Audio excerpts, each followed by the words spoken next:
আজকে যে ঘটনাটা বলতে চলেছি এটা একটা বাসঝাড়ের ঘটনা। যার কাছে ঘটনাটা শুনেছি তার কথা হিসেবে সেই বাসঝাড়টা ছিল বিশাল বড় আর অনেকটা জায়গা জুড়ে। কোনো এক রাতে সেই লোকটা সেই বাসঝাড়ের পাশে একটা আত্মীয় বাড়িতে নিমন্ত্রণ খেতে এসেছিল।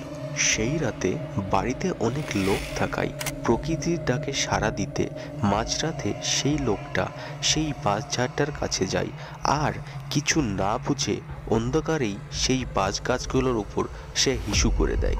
হিসু করে দেওয়ার কিছুক্ষণ পর হঠাৎ সে শুনতে পায় একটু দূরে বাঁশঝাড়ের ভিতর দিকে শুকনো বাঁশের পাতার উপর দিয়ে কিছু একটা পায়ের আওয়াজ করতে করতে তার দিকে আসছে।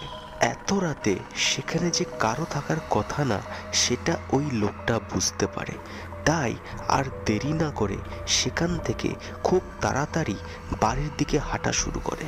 হঠাৎ সে বুঝতে পারে তার পিছু পিছু কিছু একটা হাঁটছে। এটা বুঝতে পেরে সে হাঁটা বন্ধ করে আর কে হাঁটছে সেটা দেখার জন্য আস্তে আস্তে পিছনে ঘুরে তাকায়। এরপর পিছনে ঘুরে সে যা দেখে সেটা দেখে সে প্রচণ্ড ভয় পেয়ে যায়। সে দেখে তার পিছনে মানুষের মতোই দেখতে কিছু একটা দাঁড়িয়ে, যার কোনো মাথা নেই। আর যেখানে মাথা নেই সেই মাথা কাটা জায়গা দিয়ে প্রচুর রক্ত বেরোচ্ছে। এটা দেখে সে এত ভয় পায় যে সে ওই জায়গা থেকে দৌড়ে পালায়, কিন্তু সেই মাথা কাটা জিনিসটাও তাকে দৌড়ে পিছন থেকে তাড়া করে।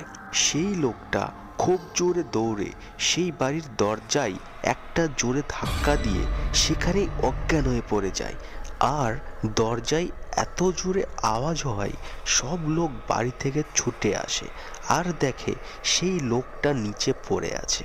এই ঘটনার 3-4 দিন পর্যন্ত সেই লোকটার কোনো জ্ঞান আসে না। তারপর অনেক চিকিৎসার পর লোকটার জ্ঞান আসে এবং সে সবাইকে পুরো ঘটনাটা খুলে বলে। এটাই ছিল ঘটনা। ভালো লাগলে অবশ্যই সাবস্ক্রাইব করে তোমরা সাথে থাকবে।